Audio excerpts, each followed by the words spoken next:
Hello, everyone, and welcome to the Great Awakening Generator. I am Rose McNair, and I have Dr. Darag with me today. Hello, Darag. Hey, Rose, and hi, everyone. Well, welcome back. We've had a bit of a break from our recordings, haven't we?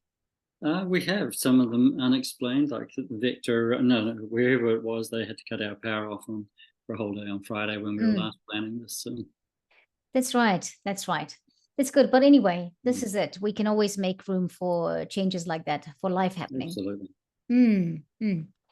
So today we're talking about, what are we talking about today, Darag? Well, we're talking about guilt. So we've talked about, in terms of the key elements of health, being health and well-being, we looked at our relationship to the divine and how our emotions cloud that. And then we're going to dig into the emotions because it's really about how our relationship with our emotions show up in our personal relationships and relationships with the world. It's kind of like where the rubber hits the road. And and I wanted to talk about guilt first because as far as guilt is concerned, I think it's the final frontier. I've got a line in my book that I say it's the last plane to cross before arriving at the shores of our blessedness and entering the light of love, peace, and joy. And and it's because there's a big thing that a lot of people think fear is the opposite of love, and so they think they've got to fight their fears, and the more you fight something, the more real you make it. And so, but the way I look at it is guilt is the actual key thing. Okay. So it's, if we can deal with guilt first, and the only way to deal with guilt is to really start to experience our innocence. And it's a fundamental core. If you don't get how innocent you are, then you leave the room open to all sorts of demons to come in. Yes, this is true. Yeah.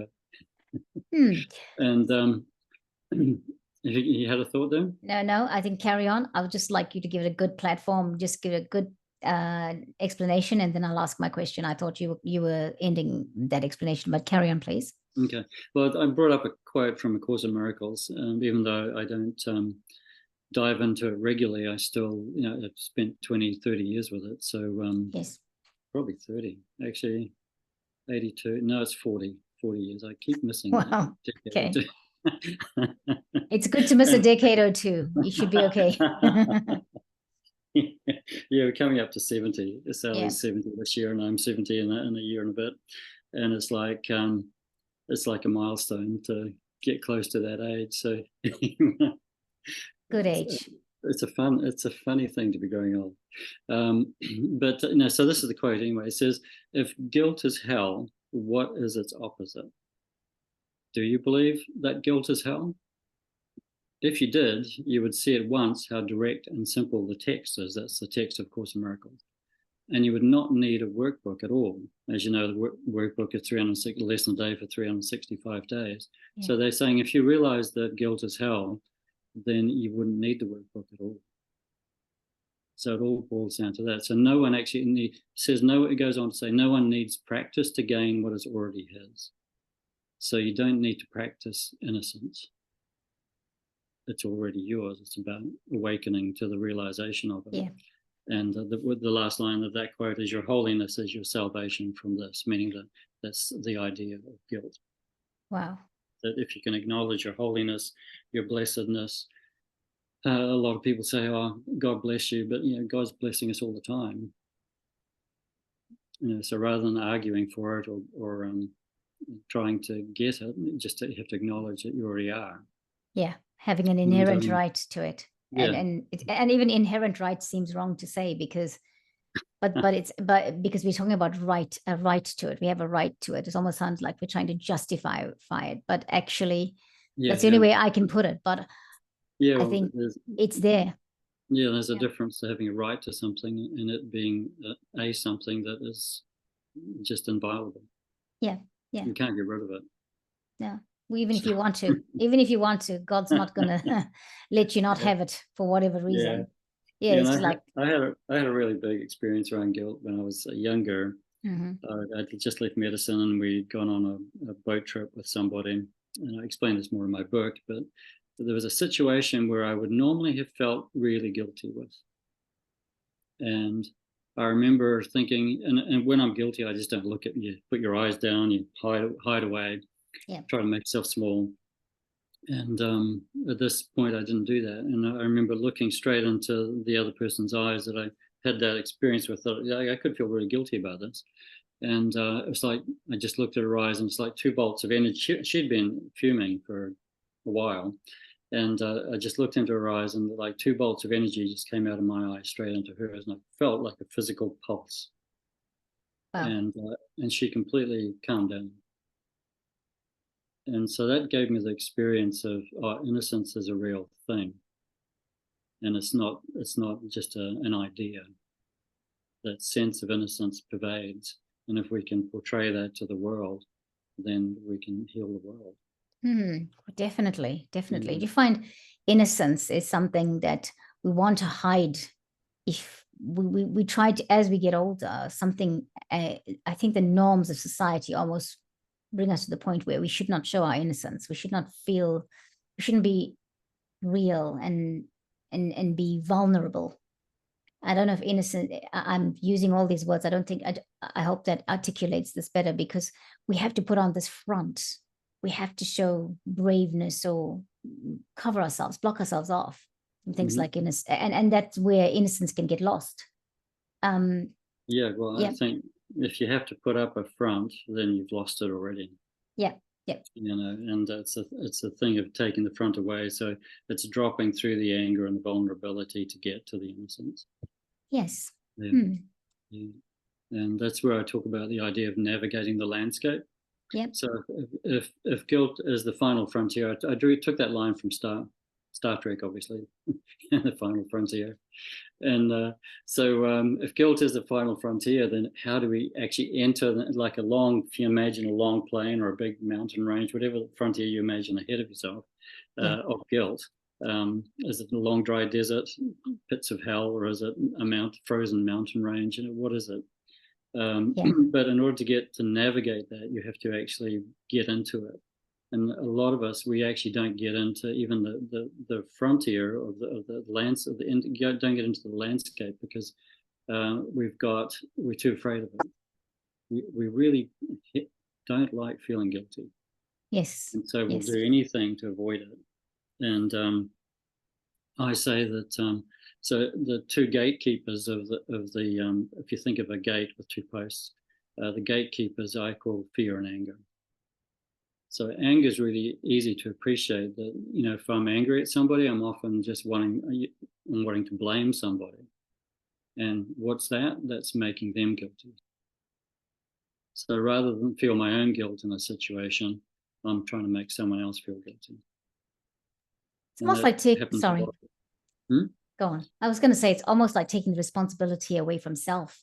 We don't want to look at ourselves. It is. Own it, right? You don't want to be responsible. You don't want, because responsibility is equated with guilt, right? Yes. So it's admitting something. Yeah. And it's really weird because sometimes people don't want to admit simple things. Yeah. Sorry, I got that wrong. Yeah. Or just like own it. It's okay. And I think it's a thing that we go through every single day when we can say, oh, look, maybe I got that wrong. Or no, oh no, I don't care. I don't want to know about that. It's just taking away the responsibility. Yeah, it is. Wow. Okay. Yeah, it is. Yeah. So I call them, guilt has a reason for being. I'd liken, if you had a coin and one coin was, coins have a head and tails. And so if guilt has those 2 faces, fear and anger. So one face of the coin is fear, the other one is anger. But the coin itself is made up of guilt. Like say the silver coin, instead of silver, it's guilt. So that means guilt has a currency, and we try to use it for something. And the thing we use it for protection money. Payment. If I can feel guilty enough, then the powers that be won't come down on top of me. God won't come and get me. Whatever it is. So we have this the sense of it's like a plea for leniency.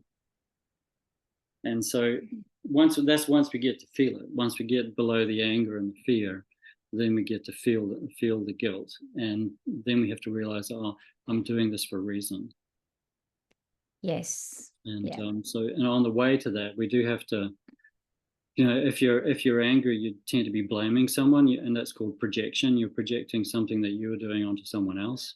Yep. There is healthy anger, and there's unhealthy anger, like projection. And that shows up simply in relationships, where if you, simple thing is, you'll think somebody said something and you'll get angry with them, but then you check out that you actually, what did you hear? And then you find, oh, I heard that wrong. But you could have a whole conversation with them, berating them, because you've done something in your mind about where they're at and what they've said, or what they haven't said. Yeah. That's what they haven't. Yeah, that happens sometimes. Yeah, that's happened in life so many times, right? It does. And yeah. Oh my gosh, but I think it's part of the process of evolution, of growing up, right? Because we do it less now than we did it when we were younger. Hopefully. Well, any mature relationship that is really loving, you've gone through that. Yes. And so that's the thing, is to recognize that. I say the thing it's once you're through those gates, or the way through those gates, is to apply awareness to the idea of when I'm feeling angry, and when I want to blame, particularly when I want to blame someone. So if I'm wanting to blame someone, I just take a step back and think, oh, I'm feeling angry. I want to blame this person. Could there be something I'm feeling guilty with? Yes. So then I look at, am I doing the same thing as them in some way, shape, or form? Or is there a way? Is it something I'm not doing that I think I should be doing, that I'm feeling guilty about? So it's whatever we need to help us focus on the feeling inside. When we feel that wanting to blame somebody, it's about taking a step back or a step up, looking at our feelings and deciding, well, what's playing out in me here? Am I feeling guilty about something? Am I the guilty party, or is there something here that I'm not asking for, that I need to ask for? Yeah. All those kind of things. And you have to actually listen for the answer. But the key is that if you can see blaming someone as a signpost to say, stop, it's just that's the stop. Have a look at what's going on here. Don't say that. And have a look inside, what's happening inside of you. Yeah. And it's to the extent that you're willing to actually allow yourself to admit a mistake, the easier it will be to look inside. Wow. Yeah. And you can only admit mistakes when you're feeling innocent. Because otherwise you go into fear, and that's the other face of, the other side of the coin of guilt. Yes. Is that because you don't want to be punished. No. So you don't want to be the wrong one. Yeah.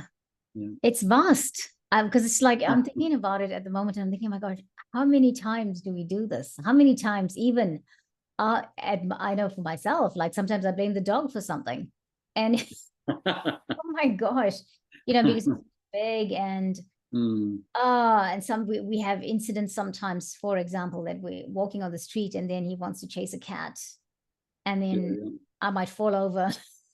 or bend my finger backward because I'm holding on to that lead for dear life, and then I'm like, oh my gosh, you silly dog, what have you done? And that's just a light example of something, and we've had some seriousness with that behavior of Baxter's, but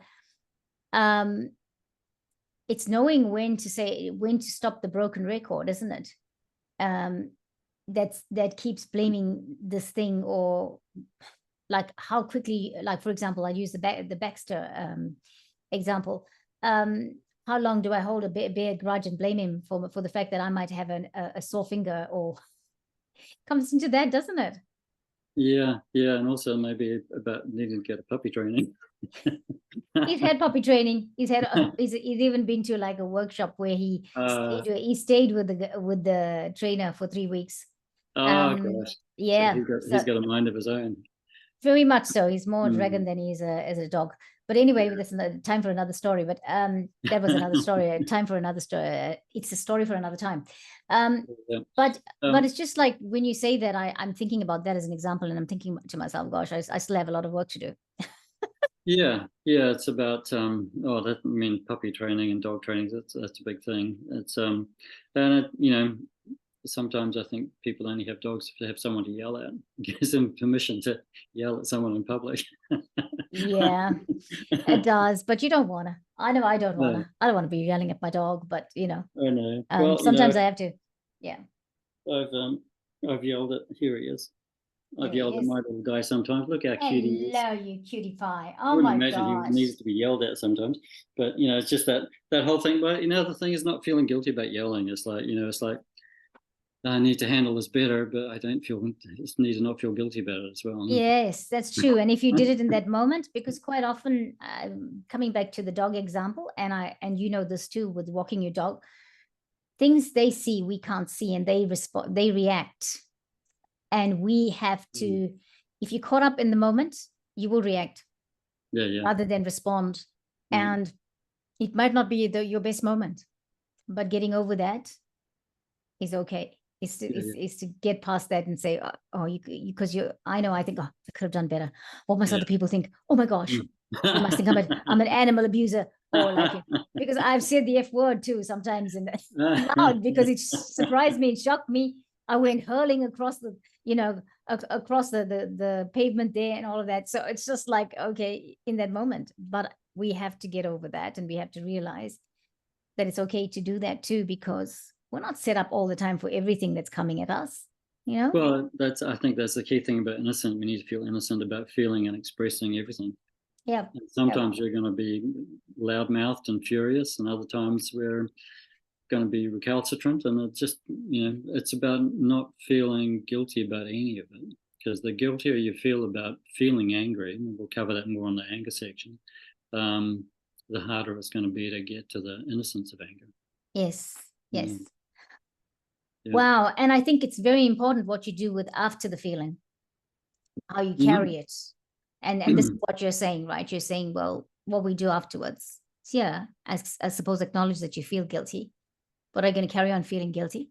Are you going to? Well, that's where I call the idea of guilt being cruelty. Yeah. There's another line from the Course that says there's no cruelty in God, and I've changed that to love, capital L, love. There's no cruelty in love, and none in me. And I changed it to love because some people trip over the word God. So love's a lot easier one to handle. Absolutely, a lot easier. And that whole idea of toxic guilt is that we not only like blaming someone is easy for us, easy for some, not so easy for others. But putting the knife into our hearts and twisting it, that's what fear does. Fear and that guilt, fear that's covering guilt will be that way inclined. And we need to actually learn to stop being guilty. That's a whole, we've seen it in the olden days with, the priests self-flagellating. And, we do that to ourselves in so many ways. Yeah. So it's about realizing when we are beating up on ourselves, shouldn't have yelled at the dog. Yes, exactly. I know that feeling. Yep. Damn it, did it again. Yes. And so it's realizing we don't need to feel that, but to actually realize, to go through those feelings to the guilt and realize that it's really time to let go of guilt. So like, at one point I thought it was a yoke I just had to bear. And but then I realized it's just a yoke I have to let go of. Exactly. Yeah. I think it's sorry, carry on. Yeah, it just can come up so often throughout the day with relationships, communications, and it's the more we can realize that we do feel guilty about certain things that we've said and done, rather than trying to justify our anger and our fear. It's learning to not justify anger and fear, but to feel the guilt that's underneath it, and then to use that to move, to realize we're hanging on to it and let it go. But there is the other side of it. There is healthy guilt. There's healthy guilt and healthy shame, and there's toxic guilt and toxic shame. Okay. And healthy guilt and healthy shame is about realizing I made a mistake. And it could be a real major mistake, like you might have hit someone, or you might have, yelled at them some real abuse. And I haven't done that for a long time. Careful in traffic. Yeah, road rage and all that stuff. So it's about realizing that if you're the one who's guilty, it's about realizing that it's okay to feel that guilt, and you can only heal it if you feel it. Yeah. And I say I came up with the word contriteness. There's an exquisite act of contrition, and to the extent that we can acknowledge that we're guilty for something, we can only acknowledge we're guilty if we can actually accept our innocence. Yeah. Because otherwise, we're not going to put our hands up and say, sorry, I'm guilty, because then punishment's coming. Yeah. And so the punishment happens enough internally. And we need to let that bit go. Yeah. And so that it goes from the experience of contrition to innocence. That should happen quickly. Shouldn't be something you drag on for years. Yeah, true. Yeah. But there will be some things that you do drag on. I did that with losing money with our inheritance. Part of me thinks I'll take that to the grave, because it's only then I might understand the full reason for it. Yeah, I hope you don't. I hope you don't take that to the grave, because that would be nice, but I'm willing to, because I don't know. Yeah. And I don't want to. I don't see it. I have to accept it. Doesn't govern every decision I make at the moment, but I know that's there in the background. Yes. And yeah. So it's like certain things I can let go of, and it's just not there, and I can experience the innocence. Other things I think, well, still not sure what that was about. Yeah. And yeah. And so it's being open to live your life anyway and make decisions whether you've been able to let go of it or not. Yes. It's another piece of feeling guilty, is you don't need to feel guilty for not being able to let go of things. That's right. I feel that sometimes we come to peace with things. We find a peace with things when we come to see the other side of why something happened, when we start to see what the benefits are of that situation happening. And until we can actually see that, we won't stop feeling guilty about something, like you were just talking about family inheritance, right? I find that a lot of things that happened in a major way that I felt guilty about, I come full circle with it. I understand it better, and I can say, well, okay, right, now I understand. I have peace about that situation. I understand what the growth was in it, and I can move on. But again, there are things where we're still on the journey to, and who knows if we'll actually finish it in this lifetime before we leave here, where we understand it. I just think that it's guilt is so subtle. Now that you're explaining it like that, it's so subtle. It happens in almost every waking moment if you let it.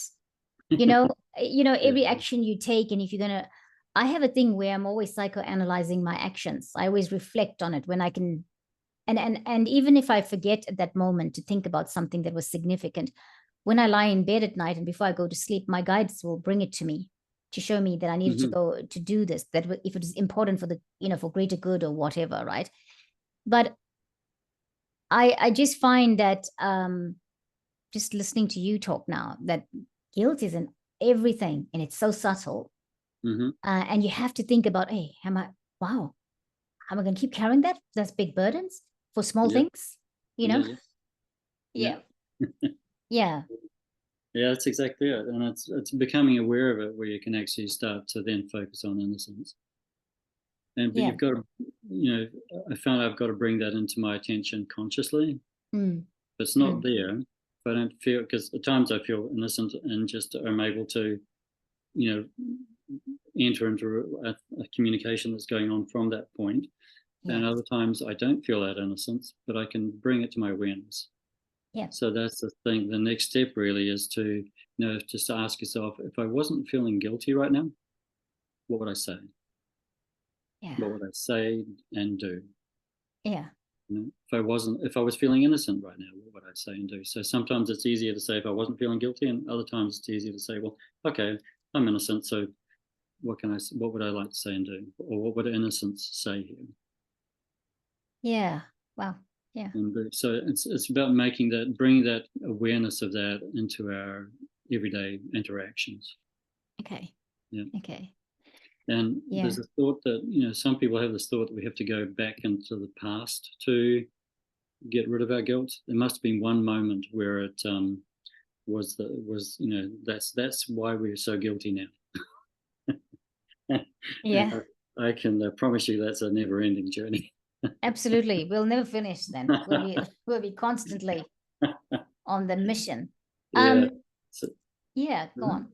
well, I have this saying, I'm trying to find it here, that basically where we need, in terms of where we need to go back to is the present. Yes. Because basically it's about taking every relationship you've got, everything that's happening in your life, the amount of money you've got, the amount of money you don't have, how your career's going, what's going on with your spouse or relationship at the moment, or your dog, all of those things. It's like we have to look at those and then bring our innocence into that moment. So it's realizing that we free ourselves from the past by focusing on what's happening right now. Yeah. Yeah. And that's what you're calling healthy guilt, right? That's what you're calling healthy guilt. Yeah. Well, that's healthy guilt is acknowledging that, I can make mistakes and I can be absolutely wrong, and I need to feel contrition about that. I may need to apologize. That's healthy guilt. Yes. But what I'm talking about is the idea that we need to be able to, once you can see past, once you've stopped blaming people or being afraid of punishment, then the guilt no longer has a currency. So it's no longer use. Yeah. Except for when you've done something wrong. And you've done something wrong because you'll feel it. You feel it in your heart. Yes, absolutely. And if you can't feel it, and the thing about feeling it isn't to avoid feeling it, but then that gives you the ability to feel a state of contrition. And from there you can rest into your innocence. Yes. But rather than what I was saying was that a lot of people think they need to go back to a past life or a past moment to get to the nub of their guilt. But really, I think it goes back to where we separated off from the divine, and we feel guilty about that. We did something, and so we were cast out from heaven, right? So if we accept that that we actually didn't make a mistake and we've never actually left, we only thought we left, then we're innocent, and innocence is us. And so we can only experience that through our present, like the time you next have an argument with someone. That's your past coming to meet you. Yes. Yeah. And so it's only in the moment that's coming, it'll be in your future, but it's the moment that it will be present. And that's the moment we can deal with the past. Yeah. Yeah. Never thought about it like that before. The moment of guilt was when we separated from the divine. Yeah. Yet, and so the fact that we think we're separated from the divine in itself is misinformation. No, I'm not going to use that word. The fact that we think that we are separated from the divine means that we are ignorant of, or we're living or living our lives on a misconception of what life is really about. We're being programmed, right? Because this idea comes from generations gone by that we are separated from the divine. And so that's the thing. To know that you're not means that that's the beginning of actually overcoming guilt, overcoming that idea that we are separate, because we're actually not. Yeah. Yeah. Yeah, that's a big realization. Big realization. Wow. Yeah. And so that's kind of, and that's the nub of dealing with guilt internally. Yes. Yeah. And then there's another thing I want to talk about guilt, is that how we are being pressured to feel guilty. There's it's one thing to do it to ourselves and deal with it, it's another thing to have other people make us feel guilty. Yes. And that can only be for one reason, which is to make us do something. Yes. It's basically definitely. control. And, there's a lot of that happening in the world at the moment. If you look at the climate crisis, they want us to believe that we're in. They want us to feel guilty for being human, breathing out CO2. Exactly. Oh dear. I just read I think I was watching Greg Braden the other day, and he highlighted this article where the UN and the WEF, I don't know if people know, but they formed a partnership, I think 2019, July, I think in 2019. They formed a partnership to roll out the 2030 agenda. Yes. And bring that faster and faster. And we can feel that happening. It's being pushed on us. And and the goal for CO2 at that point is 250 parts per million. And we were last in that in the middle of the Pleistocene age, where there was a lot less ice on the planet than there is now. Yes. And it's an impossible goal. But it's the extent. See, the way we've been educated, like the way religion educated us in the past, and I think where a lot of people went away from organized religion, is they stopped buying into that lie, or they resented the lie that you're a guilty sinner. Yes. And you need to atone. You can do wrong things and make mistakes and feel contrition and apologize, but that's different from being a guilty sinner. And so they've basically done that with the climate. So we've gone away from, and they've basically educated generations of kids now to feel guilty about being human. Yes. That humans destroy the world. And that was part of their thing. And so the more we can see that we're actually being manipulated there, the more we can actually stand up for what's true. Yeah. And that's what we all need to do. And if you're guilty, if you haven't handled guilt, then you don't feel like standing up. No, to stand up is to get punished. Yeah. Is to make yourself vulnerable and get punished. Yeah. Or you'll be angry in ways that don't work. Yep. You'll rather than calling people to account. So it's about honoring that guilt can be used to manipulate us, and it is being used to manipulate us in nearly every way possible at the moment. Yeah, we're apparently responsible for all that global warming stuff that's going on. But if you listen to the right teachers, if you do this research, if a person does the research, they will realize that actually this is being put upon us when it actually is those that are putting it upon us that is robbing the earth of things like because of money. Right. And I say that just inarticulately, but, do the research. Greg Braden at the moment is talking about some stuff that I've just found in the last month or two. He's starting to be really open about stuff that he wasn't before. And when it comes to the climate and the changes that are happening on the earth, we need to be aware that, and this is not, I don't mean to digress, but just coming back to the guilt thing, we have been put down for what's happening on the climate for so long, for so many years now. It's humans that are messing up. Yes, it is humans that are messing up the planet, but it's not the greater collective of humans. It's those that are basically using resources that will bring them more money, that are abusing what's on the earth. And the earth is not in trouble. So this is what I believe. The earth is not in trouble. Yeah. We are being made to feel guilty and by giving us that information. So we start to do weird stuff because, one of the things that's come back into play now is this thing of getting rid of plastic. Have you noticed now plastic bags in the vegetable section of the supermarket, even those ones that were biodegradable are no longer available? And I thought, oh, this came back. Obviously because of COVID and all of that might have been put on hold, but it's come back. And yeah, they're definitely pushing climate out. And I think the main thing to talk about in the context of guilt is how easily we can be manipulated. That's right. And to really bring some awareness to that. Yeah. There's that whole thing where if guilt is unconscious, then it's easier to affect you with it. So the more we deal with our guilt and that personal guilt and feel like and get to the innocence within, the easier it is to see when people are trying to make us feel guilty. Yes.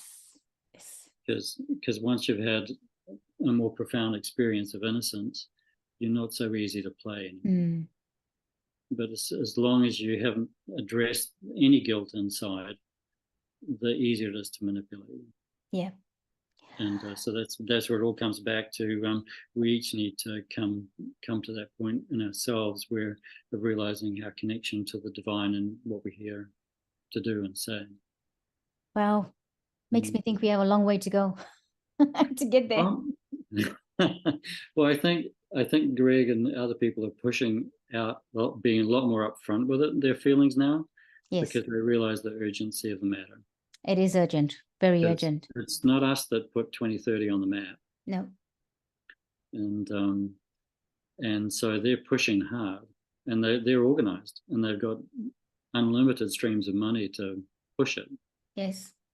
And so the best we can do is wake ourselves up and then help to wake others. Yeah, very necessary right now. Yeah.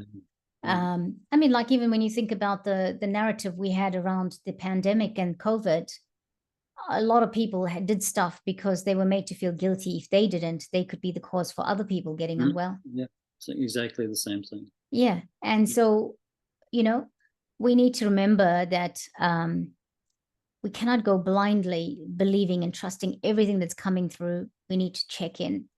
And that's like, where's it coming from? Because I think, the guilt thing is so subtle. I keep getting back to this, that it's so subtle. When you think about how things come across, anytime somebody brings something toward you. Okay, so someone might be, for example, doing a fundraiser for something is currently, that just comes to mind because that's currently happening in my world, and I'm collecting some stuff for them for this fundraiser. Okay, so what's my reason for it?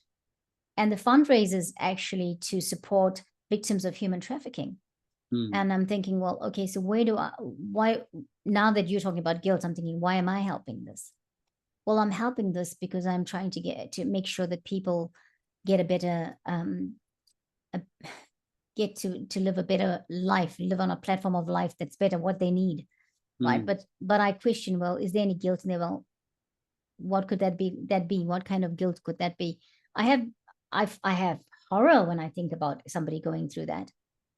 But I feel like it's a terrible thing to happen to somebody. Why do you see it as guilt? You don't have to think about guilt being in everything. No, I'm just thinking about it now that we're talking about it. What is my agenda to help, right? Yeah. And is there guilt? No.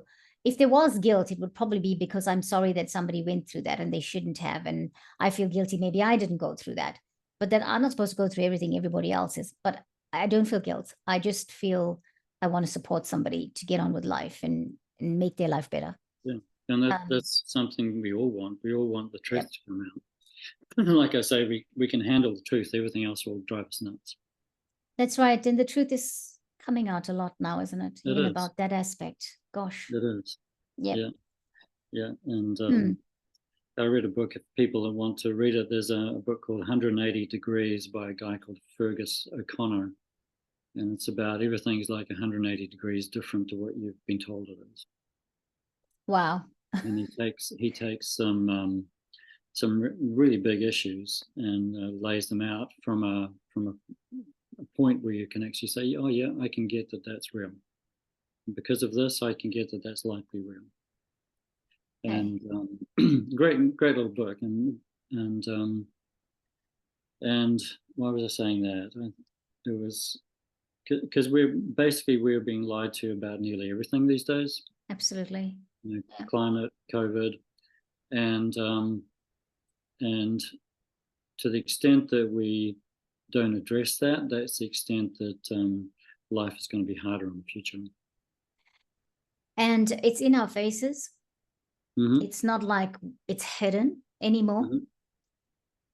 Everything that's been hidden is coming out, and anything that hasn't come out yet is going to come out. Yeah. And it means that humanity's awakening, I think this is the only way it could happen, because we've been so programmed, we've been so guilted into things. Right now that we're speaking about guilt, we've been so forced, we've been so indoctrinated. I mean, think about what we know now about life. I question everything in terms of history or whatever. If I thought something a certain way, I'm starting to think, was that really that way? You know, is it really true? Everything they said about Hitler or Napoleon, you know, all these villains as villains of society that you know did whatever they did when they walked the earth. I'm not saying that I don't believe any of, well, I'm not saying, what I am saying is now I question everything. I cannot take everything for granted, because what is the indoctrination in it and what is the fact in it? We don't know. Yeah, and there's enough, there's enough people out there, the information is out there enough that if anyone has any curiosity about it, they can find out what's true and what's not. Yeah, exactly. Particularly about the big issues. Absolutely. And so, and I think I don't think it's related to guilt, but I think what stops most people even looking is that it's just a bit too scary, and that's what we're going to deal with next is fear. Yeah. So the next session will be about fear. And but that's what was I saying? The end of that is that 6.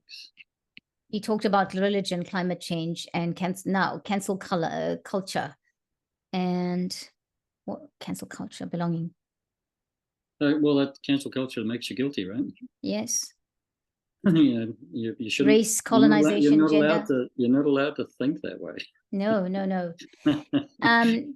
And it's really interesting, because a lot of things, like I'm just looking at cancel culture, race, colonization, and gender. There is so much now that we operate in terms of guilt when it comes to colonization and race, etc. And I mean, look, I'm a woman of color. I have gone through, my ancestors have gone through colonization. I have gone through issues with race. I'm not looking for anybody to compensate the past in my world.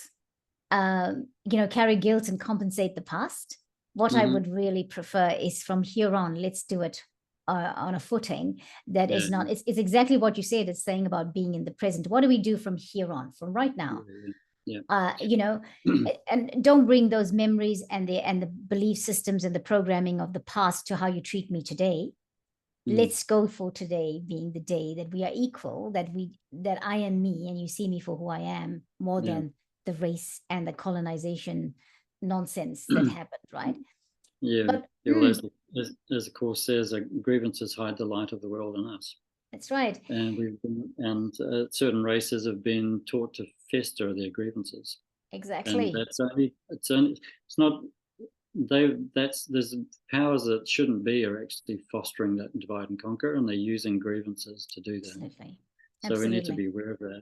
And I've just reminded myself, the last piece I wanted to say is that whole thing about belonging. Like when we start to wake up to the fact of being lied to about, like, race is a good one. If you can't speak out about what the racism you see coming from the Maori at the moment, say, Te Pāti Maori is just rife with it.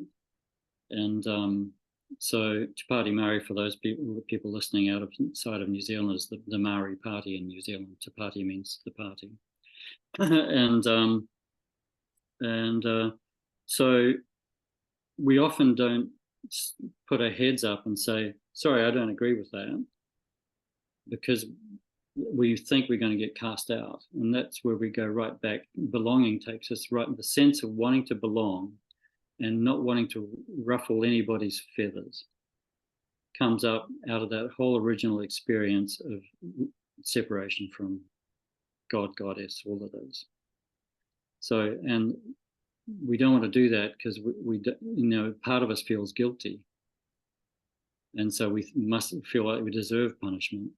So that's why we've been cast out, right? Because we did something wrong. So to put your hands up and say, no, I don't believe, I think your statement's being actually a bit racist.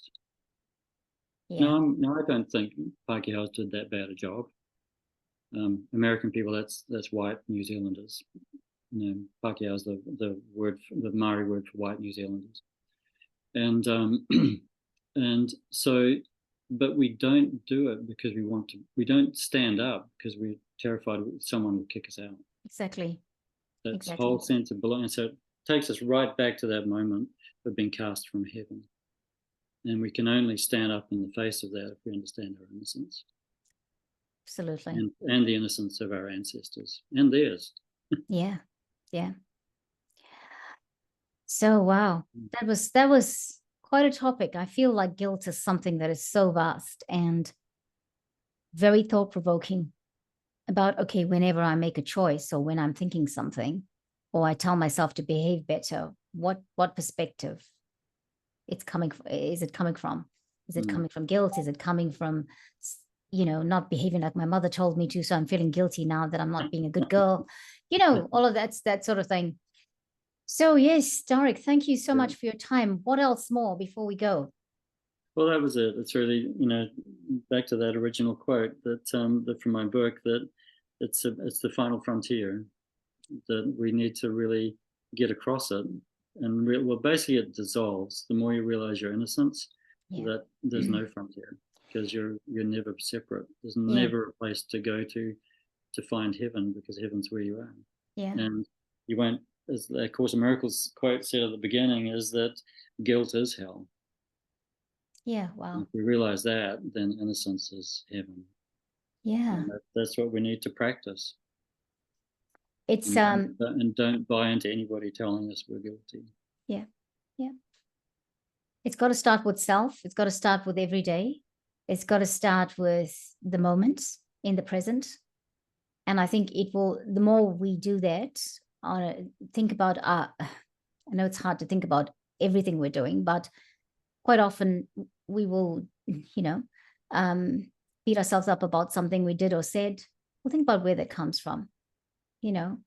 Why are you doing it? Is it because you really should, or because you think you should? And who told you that? That kind of thing. For this time and space right now, I want to say, this is what I meant to say, and it gone out of my mind. We are being asked to come back to self. I think in the esoteric world, guidance is to come back to self and self-love and take care of those things within yourself, because when you do all of that, and we do it collectively, then it filters out and it expands itself to the rest of the world, and other people get the wave of it. Let it be that kind of wave where we start to say, well, what about self-love? Self-love is something I'm going to adapt to, and I'm going to stop beating myself up about things I think I should feel guilty about. That's one aspect of it. So I'm going to encourage everybody to give yourself more love, because when you give yourself more love, things like guilt will start, you'll start to become more conscious of what platform you're operating from if it doesn't feel good. I hope that's well said. Great. Good ending. Yeah, great. Thank you very much, Darag. Thank you everyone for watching. We'll catch you next time on the Dr. Darag Speaks series. And yeah, have a good one until then. Bye, everyone. Bye, everyone.